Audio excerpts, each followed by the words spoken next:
Hi everyone, I'm Shelly from There's No Place Like Home at redheadmom8.wordpress.com. In this day and age, there are a lot of parents who are starting to think about homeschooling because of all of the issues that we have going on around us. So I want to answer one pressing question. What does it take to be a homeschool mom?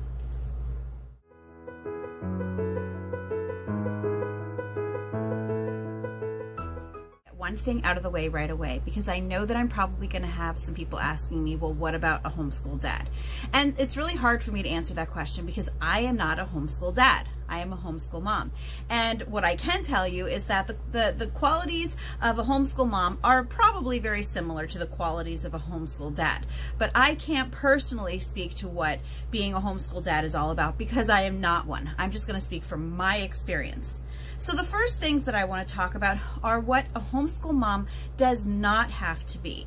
And it's just a few things that are very prevalent. A lot of people think that homeschool moms have to be these things, and these things actually aren't necessary to homeschool your children. The first thing is a college education. You do not need a college degree to educate your kids.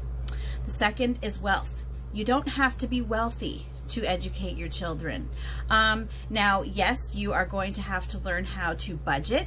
You're going to have to learn how to distinguish between wants and needs, and you're going to have to learn how to find those nifty, free, and low-cost curriculum, but you do not need to be wealthy. The third thing is you don't need a teaching degree. Just as with a college education, you don't need a teaching degree to homeschool your children. And in fact, from the teachers that I have heard from, their teaching degree really had no impact on how they homeschooled their children. And the fourth thing that you don't have to be a homeschool mom is you don't have to be a stay-at-home mom. Does it help? Yes, absolutely. It does make things a lot easier, but there are a lot of working homeschool moms too, whether it is part-time, full-time, outside of the home, working from home. You can bet that you are going to find some sort of homeschool mom who is working and is not a stay-at-home mom. So now let's get into those qualities that a homeschool mom should possess. Well, the first thing is purpose. You want to know your why. Why are you doing this? Be very clear on this because this is important. You're going to have days where you second guess yourself and where you think to yourself, am I doing the right thing? If you have a solid foundation of why you want to do this, better yet, if you even have it in writing so that you can read it in those tough times, it's going to help you, and it's going to help you to remember why you decided to do what you're doing. The second thing is independence. You have to not be afraid to do things your own way. You have to be unafraid of being different from other people. Homeschooling is, even though it's getting ever more popular right now, it still is, you know, kind of going against the grain. You have to be okay with that, and you have to be someone who isn't someone who feels like you have to be doing what everyone else wants to do. The third thing is resourcefulness. Now, I talked about this just a tiny bit when I talked about wealth. Being a homeschool mom means that you really need to know where to find things. And you know, I have to add that these qualities that I'm talking about, they're not even all things that you have to start out with when you first start homeschooling. They are things that are going to develop over time. So if you don't have all of these qualities that I'm talking about, like right now, right from the get-go when you're first getting started, don't feel like you don't have what it takes. Trust me, these things, a lot of the things that I'm going to mention take time to develop. And yeah, resourcefulness is one of those things. When I first started homeschooling, I kind of just thought that I got a few textbooks from the school because in Pennsylvania, if you ask, the school has to give you textbooks if they have enough. So I just took the textbooks from school, and I didn't know how to be resourceful. I didn't know what it was all about. And this is something that you're going to get better at as time goes on. You're going to learn that there are different ways to homeschool, different materials. You're going to learn that there are different schedules that you can keep. You're going to learn where to find free resources, where to find low-cost resources. You're going to find how to homeschool using the library, or you know, you're going to find homeschooling friends who can offer you advice. So yes, resourcefulness, while it is a great quality for a homeschool mom to have, don't think that you have to have it right away, because that really is one of those things that you're going to develop over time. So the fourth thing is discipline.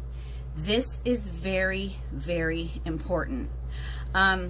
if you lack discipline, it is important that you work on it as hard as you can, because a lack of discipline might have a negative effect on the routine that you have with your children. If you do not have a discipline for yourself, you cannot expect your children to have discipline either. So that's something that, even if something as light as a schedule, for example, or as basic as a schedule is hard for you to do, try to come up with different ways to get you to be more purposeful about doing it. Maybe write your schedule down, post it somewhere where you see it every day. Make a checklist. And I know a lot of times I talk about how checklists are bad, but that's for me. For me, checklists overwhelm me. But for other people, a checklist might be just what they need to get them where they need to be. Because the fact is that your kids, they will benefit from some sort of a routine. It does not have to be a rigid routine, but if you have a basic idea of what you want to do with your kids, maybe what order they're going to do them in, and what days of the week you're going to do certain things, it is going to help. Because if you lack any sort of discipline in that way, it becomes far too easy to kind of just let go of the schedule day after day after day, because you don't have any sort of routine set in place. So yes, you do want to work on your discipline if you aren't already one of those people who just naturally has that. The fifth thing is determination. You're going to have bad homeschooling days. Everybody has bad homeschooling days, no matter what they tell you. And it is on those days that you are going to be thinking to yourself, why am I doing this? You've got to be determined. This is the part about going back and reading your purpose again. Be determined in what you're doing. Knowing your why is going to help you with that. Your kids are going to feed off of the way that you react towards school. So if they see that you have determination and that you are willing to push through no matter what the day looks like, they're going to be more likely to do that too. So the sixth thing is confidence. Yeah, you want to have confidence as a homeschool mom. And again, this is something that will probably have to develop over time in certain areas. Now, a lot of women are confident naturally, but sometimes being confident in your choice of educating your children can take a little bit of practice, because sometimes you've got a lot of naysayers telling you things from the outside, people who maybe don't know anything about homeschooling and are kind of just coming at you with myths or stereotypes that they've heard. Or maybe you have people who think that you are just doing the most horrible thing in the world for your kids. Or you might have that one person who knew one homeschooling family who was like really weird, and they will not cease telling you about it every single time that they see you. This is where that confidence comes in. You are the parent. You know what is best for your children, and it is your decision, no one else's. Okay, so the seventh quality that may take some time to develop is patience. Yes, that's a big one, because a lot of people tell me I would never have enough patience to homeschool my kids. And I will tell you that this is my 12th year, and people think, they always tell me, oh, you must be a saint. You must have so much patience. I really don't. I've been, again, this is like 12 years going into this now, and there are still days that I don't have that much patience at all. This is something that, again, takes developing. Some days you are going to feel like you have the patience of a saint. Other days you're going to feel like you're at the end of your rope, and that is because you're human, and it's something that everyone goes through. But you've got to give yourself time. You've got to give yourself that routine that I talked about. Find something that works for you. Find something that works for your children. Once you get more used to being with them more often, that's like a big thing. If you're not used to being with your kids, like, you know, when this whole COVID thing started and kids were home with their parents, there were a lot of issues because parents just weren't used to being with their kids anymore, and kids weren't really used to being home anymore. So there was a lot of butting of the heads. So really, if you are first starting homeschooling, deschooling might be something that you might want to think about. I'll link a video in the description box about deschooling, or maybe I don't remember, I might have a deschooling playlist, but I'll link something to help you out with that in the description box. But yeah, patience is something that you will get if you give it time to develop. But again, I'm going to say it, I have never met someone who has complete and total patience. At least nobody that was human.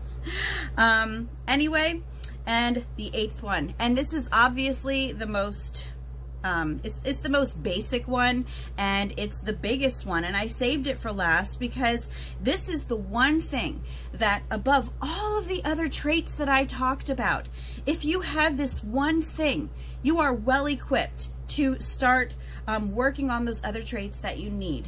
That is love. Parents naturally love their kids. There is no love greater than a parent has for their child, at least no human love. So what I'm going to tell you is that even if you feel that you are so lacking in all of those other qualities and you think, oh my gosh, I'm never going to be able to do these things, that love is going to be the driving force behind everything that you need to be a homeschool mom. That's all that I have for you today. If you like this video, give it a thumbs up. If you haven't subscribed yet and would like to hear more of what I have to say, I would love if you would do that. If you have any questions or comments, you can leave one over on Instagram because YouTube disables my comments. And if you like my work and would like to check out my Patreon page, I will leave a link in the description box for that as well. And I hope you have a great day.